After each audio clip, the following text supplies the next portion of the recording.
Here's STARGEAR's sunroof mount, specially designed for the Starlink Mini. You're gonna make up the corners like this, put these over the frame, and then we've got screws down here that you're gonna get, and then you're gonna put it all together.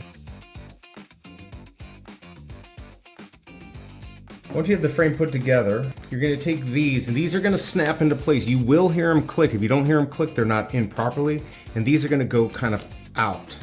So here's the bottom. You're gonna put it in there, and it clicks.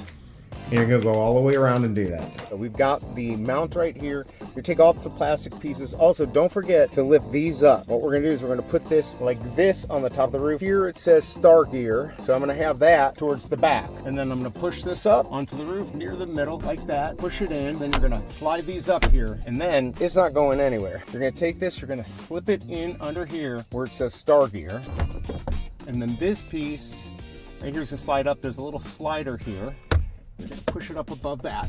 You may have to pull it apart just a bit to get it up in there. Once it slides in perfectly, this piece right here, you're gonna push it in. And there you go, you're all set and ready to hit the road.